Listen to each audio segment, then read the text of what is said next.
sacramento. Hemos estado hablando durante todos estos otros días de cosas que de algún modo están relacionadas con el sacramento de la reconciliación. Vamos a meternos ahora directamente en la teología del sacramento de la reconciliación y diríamos también como en la dimensión espiritual del sacramento. Y por consiguiente, pues vamos a tener muy en cuenta incluso a veces el vocabulario que se usa en teología.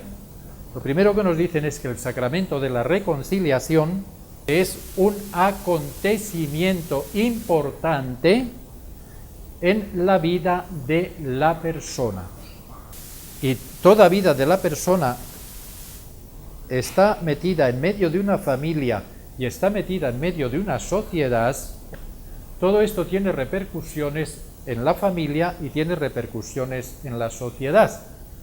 Entonces, es un momento fuerte en la vida del creyente, pero es un momento fuerte también en su familia y es un momento fuerte en la sociedad de la cual formo parte. Por eso esto se expresa diciendo, vamos a usar terminología teológica, que el sacramento de la reconciliación es un acontecimiento.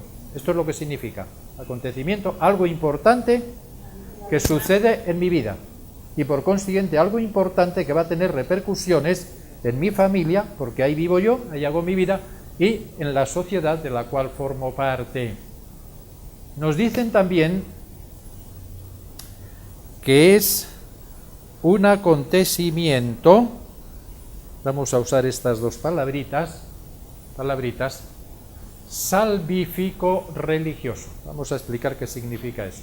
Sacramento de la reconciliación, un hecho importante en la vida de uno, pero además es un hecho salvífico religioso en la vida, salvífico religioso. ¿Qué se quiere decir con esto? Que el sacramento de la reconciliación hay que situarlo, quizá hayan escuchado bastante de esto, en la historia de la salvación. ¿Les suena? Bueno, pues la historia de la salvación está formada, diríamos, por dos polos. La historia de la salvación. ¿Cómo se realiza esa historia? Primero, hay una oferta de Dios. Dios hace una oferta a la humanidad, nos hace una oferta a nosotros, y esta oferta consiste en que vivamos unidos a Él, en que podamos ir construyendo nuestra vida, sea de familia, sea de sociedad, en paz con las demás personas. En paz y unidos a las demás personas. Y que vayamos construyendo también nuestra propia vida ya personal de un modo auténtico y real. Estas tres cosas, Dios nos ofrece eso. Dios nos ofrece y Dios quiere que estemos unidos a Él y que vivamos en paz con Él.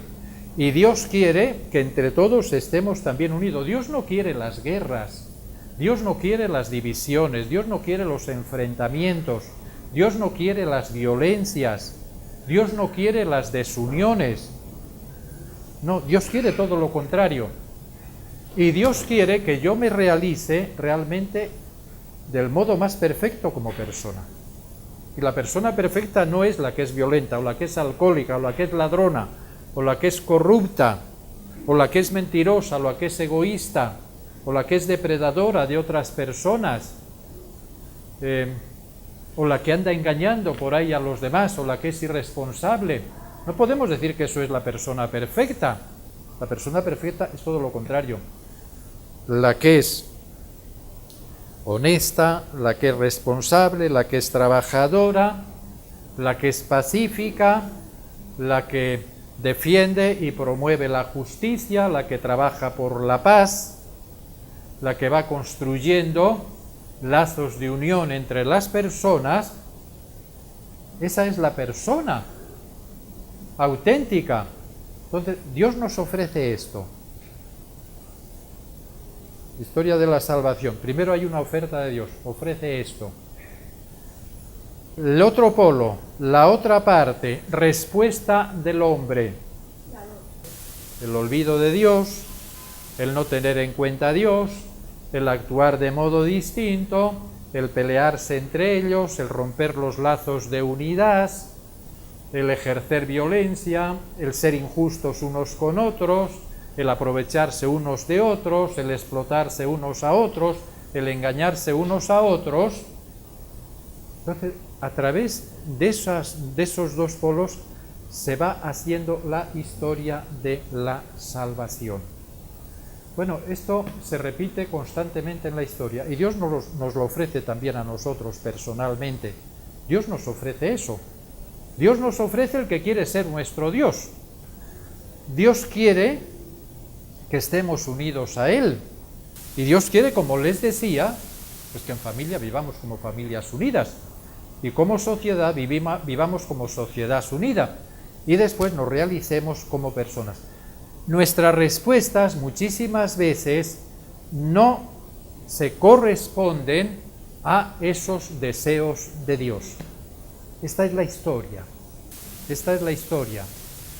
Ya frente a esa falta de respuesta adecuada por parte de la humanidad, por parte de las sociedades y por parte de las personas. Frente a eso, ¿qué pasa? ¿Se va a quedar así? ¿La historia de la humanidad va a ser así? ¿La historia de los países va a ser así? ¿La historia de las familias va a ser así? Entonces, tenemos ahí que Dios nos va haciendo escuchar, y al pueblo de Israel le hace escuchar, Dios nos va haciendo escuchar a través de la Iglesia, a través de la palabra de Él, a través de otra serie de cosas. Dios nos va haciendo escuchar su palabra de amor y de misericordia. Su palabra de amor y de misericordia. Dios nunca deja de amar. Dios nunca deja de ser misericordioso. Dios continúa amándonos y Dios continúa teniéndonos misericordia. Y Dios no es el Dios de la venganza, no es el Dios del castigo, es el Dios del amor y es el Dios de la misericordia. Frente a eso, ¿qué es lo que tiene Dios? ¿Qué es lo que nos ofrece? Porque no hemos sido capaces de responder a el plan que Él tiene sobre el mundo, sobre las sociedades, sobre las familias y sobre cada uno de nosotros. ¿Qué nos responde? ¿Con venganza? No, nos responde con amor. Continúa manifestándonos que Él nos ama, continúa amándonos, continúa teniéndonos misericordia. Bueno, esto que estábamos diciendo, de que no respondemos a ese plan de Dios, a esa voluntad de Dios, a ese deseo de Dios muchísimas veces, y esta es la historia del pueblo de Israel, y esta es la historia de la humanidad, y esta es la historia también de nuestras propias vidas. Eso es lo que llamamos el pecado. El pecado es no responder al plan que Dios tiene proyectado sobre nosotros. Eso es el pecado. Eso es el pecado. Por consiguiente, el pecado es una falta de amor hacia Dios. Dios me ama. Dios quiere lo mejor para mí. No lo tengo en cuenta. Lo olvido. Eso es el pecado. Entonces, Dios no nos deja ahí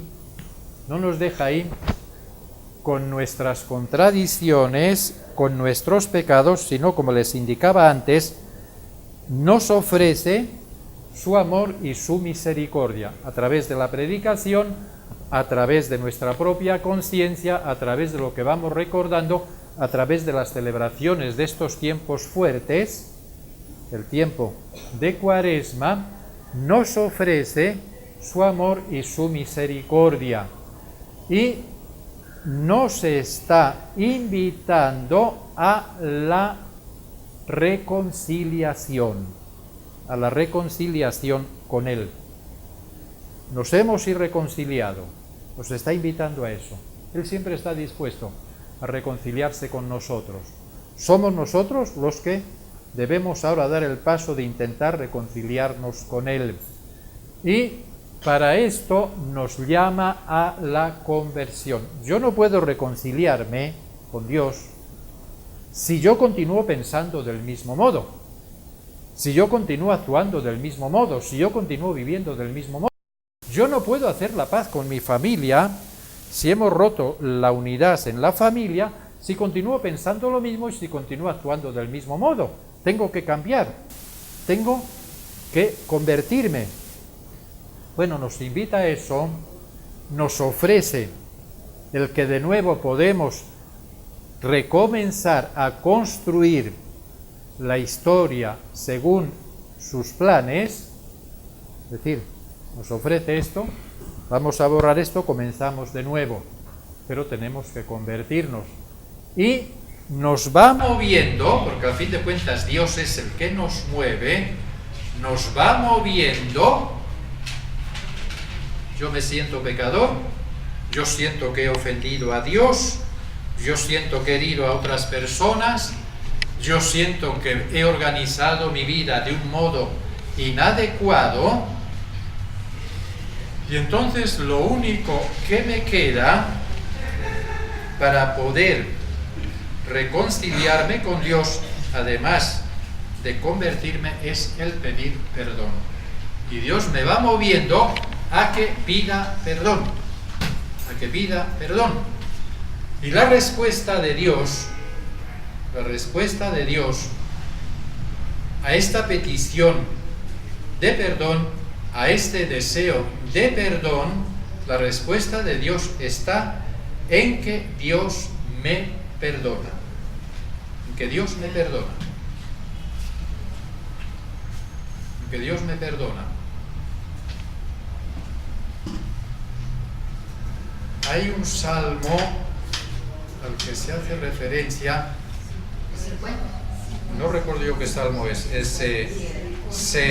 se escucha en los funerales después de la primera lectura en el leccionario, donde dice: porque tú, perdonando, infundes respeto. Infunde respeto. 29 es: perdonando, infundes respeto. Tú te haces respetar perdonando. Yo no me hago respetar amenazando. Dios no se hace respetar amenazando. Dios no se hace respetar siendo violento. Dios no se hace respetar golpeando. Dios se hace respetar perdonando. Porque así infundes respeto. Dios se hace respetar perdonando. Qué expresión tan bonita y tan rica humanamente. Somos hijos de Dios. Somos hijos de Dios. Tenemos que imitar al Padre Dios en el modo como Él actúa. Frente a la ofensa, ¿qué es lo que hace Dios? Perdonar. Y así se hace respetar.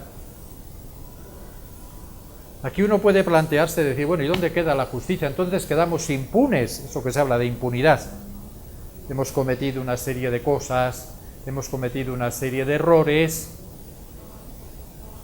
y bueno, ahí hay que restablecer la justicia, y la justicia de Dios con nosotros y de nosotros con Dios. Normalmente, cuando hablamos de justicia, sobre todo cuando hay algún fallo, se suele apelar al castigo. Se ha cometido tal error, se ha cometido tal infracción, entonces viene tal castigo. Y ahí se dice, se hace justicia. esto no quedó impune. No quedó impune. Es decir, se le ha tomado cuentas del error que ha cometido. Podríamos decir que Dios tendría que actuar así. Nos decía el Papa Benedicto XVI, una expresión que de algún modo como que nos desconcierta, nos descoloca, que Dios hace justicia, Dios es justo, perdonando. Dios es justo perdonando. Dios hace justicia perdonando. A nosotros esto se nos escapa. Es decir, yo hago justicia perdonando. Dios hace justicia perdonando. Esto hay que tenerlo muy en cuenta también en la vida. A veces habrá que pedir justicia. Cuando se plantean problemas, es decir, el cristiano tiene que pedir justicia o tiene que perdonar. Yo recuerdo en Chile, cuando hubo una serie de barrabasadas por parte del régimen militar, que hubo una serie de muertos, la matanza del Corpus Christi, que mataron, yo creo que fue a unos 12 o 14 jóvenes el día ese del Corpus Christi.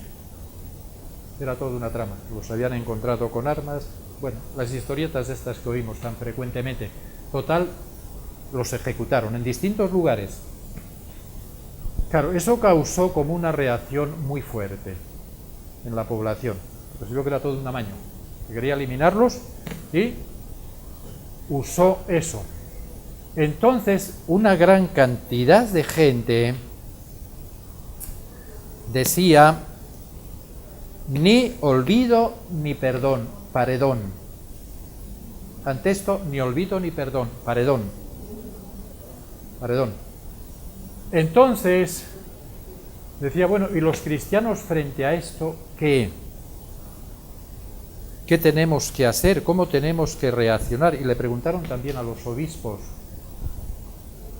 porque había familias cristianas de estos que habían sido ejecutados. Bueno, ¿y cómo tienen que reaccionar como cristianos?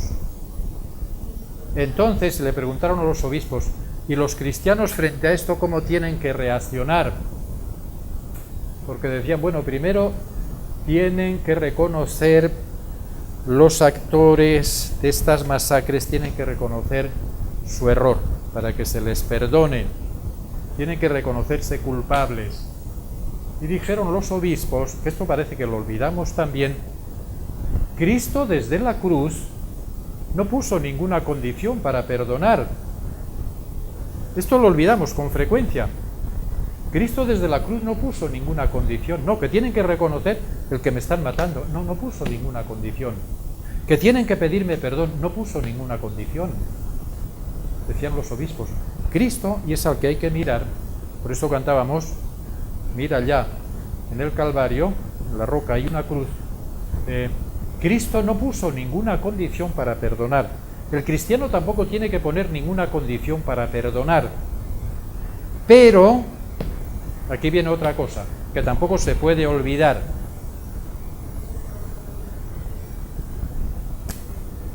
Yo perdono, yo tengo que perdonar a estas personas que han cometido esos asesinatos. Perfecto, yo las perdono.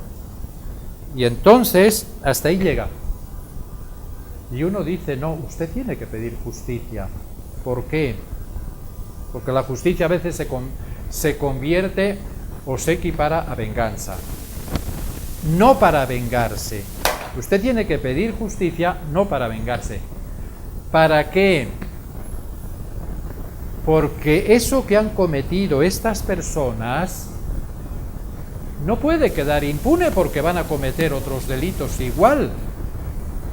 Entonces, por amor a otras personas que pueden ser víctimas de esta mala actuación de estas otras personas, funcionarios o lo que sean, yo tengo que pedir justicia, no por el crimen que han hecho con un familiar mío, no, pensando en otros, que estas personas no puedan hacer la misma cosa que hicieron con mi hijo, con mi hermano, con mi esposo o con mi sobrino, que no lo hagan, en ese sentido.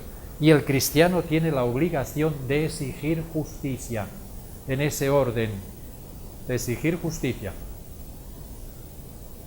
Pero no hay que olvidar lo otro, lo que decían los obispos: desde la cruz Cristo no pone ninguna condición para perdonar.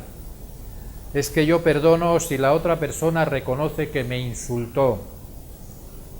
Es que yo perdono si la otra persona viene a pedirme perdón. Es que yo perdono, esa oracioncita que hay ahí a San Marcos de León, que no existe tal santo,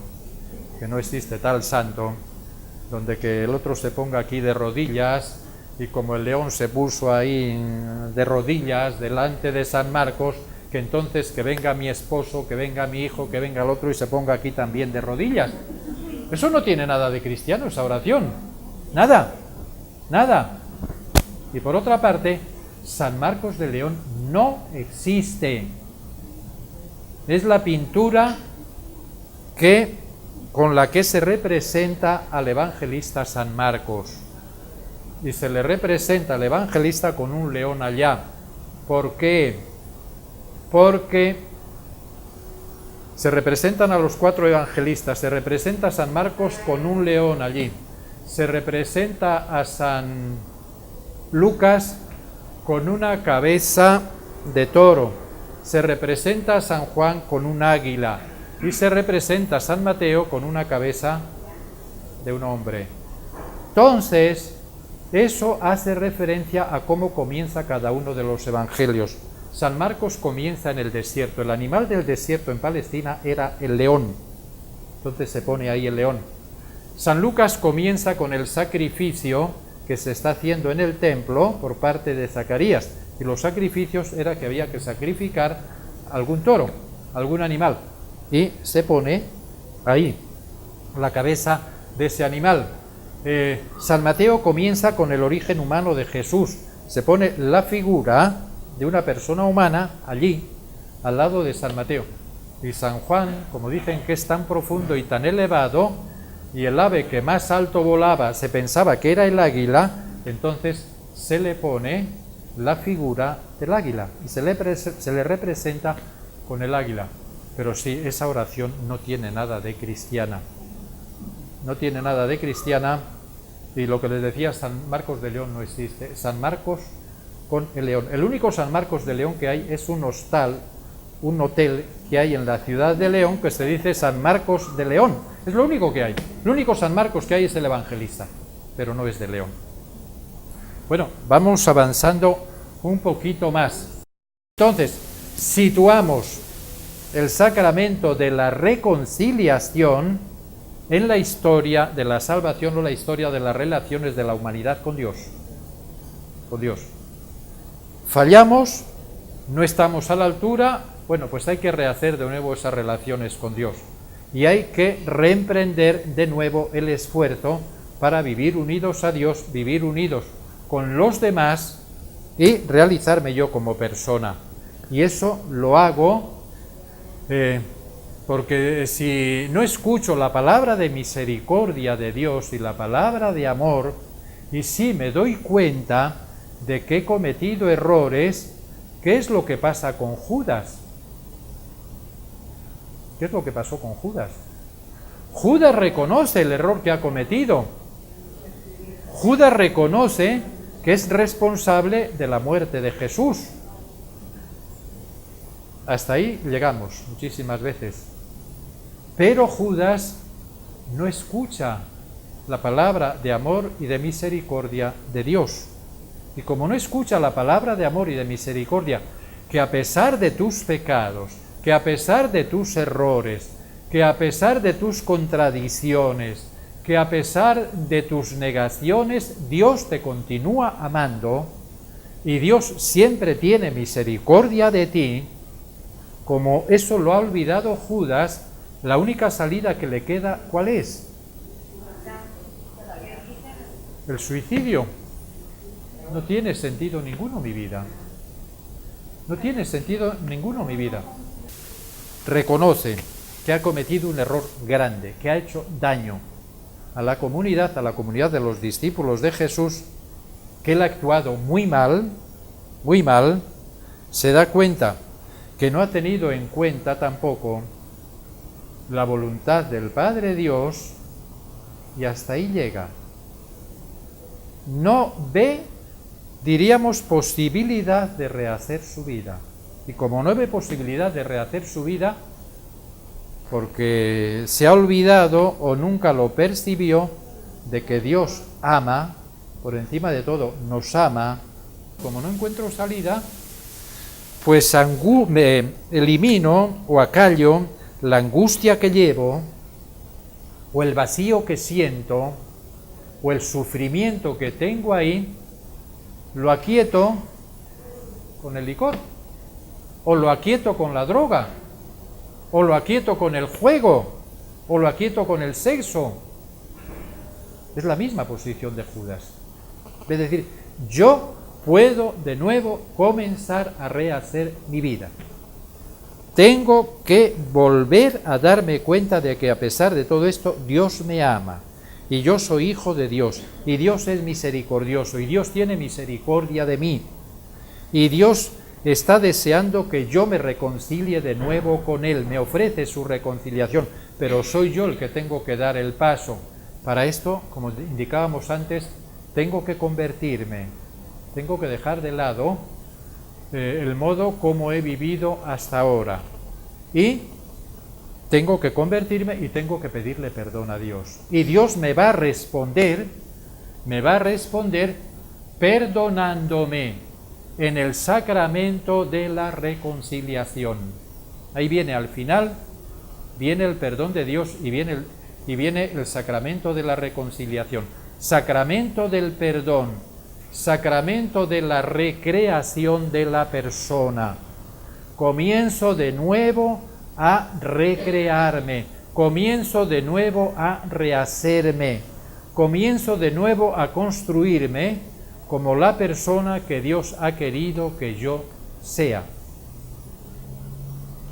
Por eso indicábamos al principio que el sacramento de la reconciliación es un momento muy importante en la construcción de cada una de nuestras vidas, porque cambio de dirección, en la construcción de la familia donde vivo, porque comienzo a ser de otro modo, y en la construcción estoy contribuyendo también a la construcción de la sociedad de la cual formo parte.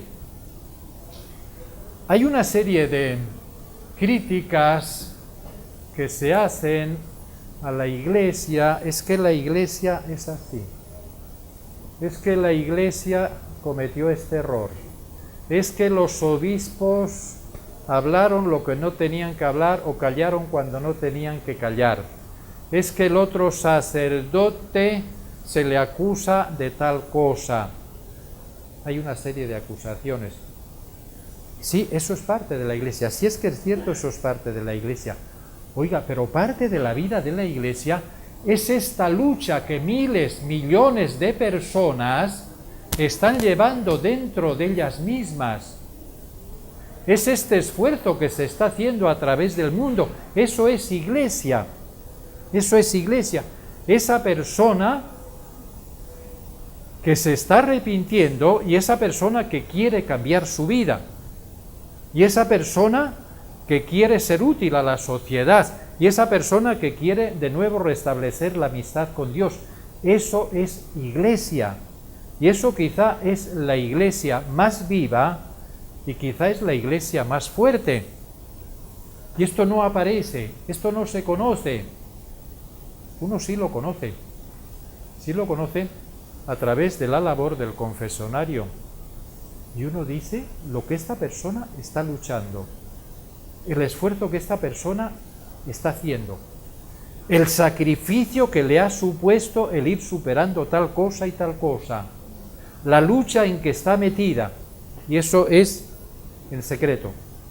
Eso es la Iglesia, y eso es como la gran riqueza la gran riqueza y el gran poder de la Iglesia, que se está canalizando por ahí en el misterio del sacramento de la reconciliación.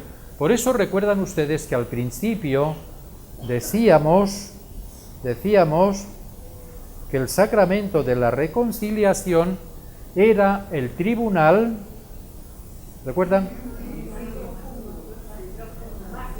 El tribunal más profundo, más radical y más efectivo de la defensa de los derechos humanos de las personas. El tribunal más profundo, más radical, más efectivo de la defensa de los derechos humanos. Como recuerdan ustedes, los derechos humanos no son solamente estos que ha señalado la Declaración de la ONU. Tenemos todos una gran cantidad de derechos. Desde derecho hasta que me respeten, a que hablen bien de mí, a que me traten bien, a que no me ofendan, a que no me insulten, a que no me miren mal, a que no piensen mal de mí, a que no sospechen de mí. Una gran cantidad de derechos. Tenemos derecho como persona, porque soy persona y porque soy hijo de Dios. Tengo derecho a que me amen. Tengo derecho a que me perdonen si cometí un error. Tengo derecho a que me acompañen si necesito que alguien me oriente y alguien me apoye. Tengo derecho a eso. Tengo derecho. Eso no lo defiende ningún tribunal. No lo defiende ningún tribunal. El único tribunal que defiende y protege esos y muchísimos más derechos en una visión integral, total de la persona humana, es el tribunal del sacramento de la reconciliación. Y cuando los derechos humanos en toda esta extensión se están promoviendo, se están protegiendo, se están defendiendo, yo estoy siendo un agente constructor de unidad, de justicia y de paz en la familia donde viva o en la sociedad de la cual forme parte. ¿Por qué? Porque estoy trabajando en ese orden. No se ha descubierto la riqueza humana, social, que tiene la vivencia del sacramento de la reconciliación, porque además es una cosa como muy subterránea. Es la persona la que se va transformando, y esto normalmente no aparece. Esa es una de las causas. Entonces, el sacramento de la reconciliación únicamente se interpreta como una instancia para que se me perdonen los pecados, pero no termino de meterme en el sentido profundo. Es un poquito como una esponja para quitar la suciedad. No termino de meterme en el sentido profundo que va por aquí. El sacramento de la reconciliación es un acto humano también, aunque decíamos que es un acontecimiento fuerte en la vida de las personas y es un hecho salvífico religioso, es decir, que está metido en la historia de la salvación, de las relaciones de Dios con los hombres de todos los tiempos, es un acto humano. Entonces, al ser acto humano, y que se están tocando cosas muy profundas de las personas, muy profundas, que nadie las conoce más que la persona y aquella otra persona con la cual yo voy a comunicarme, evidentemente que tenía que haber unas relaciones de cercanía y unas relaciones de confianza. Yo entiendo que es muy duro, y esto es otra de las dificultades del sacramento, el llegar yo con una persona que no la conozco de nada y comenzarle a hablar de cosas de las cuales no he hablado con nadie y que me da vergüenza, me siento avergonzado por eso. Eso es muy duro, eso es muy duro. Y entonces uno está como muy atento a cualquier gesto, cualquier reacción. Entonces, por eso tendrían que fomentarse más las relaciones de los fieles con el sacerdote y el sacerdote con los fieles, relaciones de más cercanía. Eso por una parte. No es fácil porque son parroquias masivas. Después hay otra cosa. hay como una serie, yo no sé si son de tabús o de deficiencias en la catequesis y en las homilías de los sacerdotes, pero es que es bastante común. Hay una serie, no sé si llamarlo temas, que están un poco, de algún modo, ahí como ocultos. Yo no sé si olvidados, ocultos. Tema de la sexualidad. ¿Quién habla de esto en la Iglesia? No se atreven o no nos atrevemos los sacerdotes. Primero, porque hay que estar muy preparados para hablar de esto. Pero la sexualidad cae también bajo el campo de la fe. Y habrá que vivirla como cristianos. Esto necesita una preparación muy profunda del sacerdote, para que no diga también cosas raras. Sí, y cosas a lo mejor que no. Tema de la sexualidad. No se habla en la predicación. En las catequesis yo creo que también un poquito se escapa, de algún modo, se escapa. Entonces, ¿qué sucede? Que nosotros no catequizamos sobre la sexualidad. ¿Quién está catequizando? Están catequizando hoy los medios de comunicación social, está catequizando el internet, está catequizando las películas, están catequizando los videos, está catequizando a la gente a través de eso, porque no hay catequesis por parte de la Iglesia. Es un punto donde tendríamos que detenernos y replanteárnoslo, a ver, ¿cómo se habla hoy de eso? El sentido humano de eso. No es únicamente hablar de prohibiciones, sentido humano de esto, y sentido cristiano, tema de la sexualidad, tema de la Eucaristía. Es otro de los temas que apenas se habla de ello. Ver, hay un documento muy bueno del Vaticano de hace bastantes años, muy bueno, sobre el sentido cristiano y humano de la sexualidad. Pero bueno, no vamos a detenernos ahora de esto, a lo mejor algún día deberíamos hablar de esto. La Eucaristía. Los novísimos, eso que en el catecismo antiguo se llamaban los novísimos, que es muerte, juicio, infierno y gloria. Es que no hablamos del cielo. Las postrimerías de la vida, ¿no? Las postrimerías. No hablamos del cielo. No se habla apenas del juicio. La muerte un poco como que se la evita, quizá porque también se ha presentado bajo aspecto terrorífico y no se ha presentado como regreso a la casa del Padre y encuentro con Dios. Entonces, estos cuatro temas, ahí hay un déficit de catequesis y ahí hay un déficit de formación en la comunidad cristiana.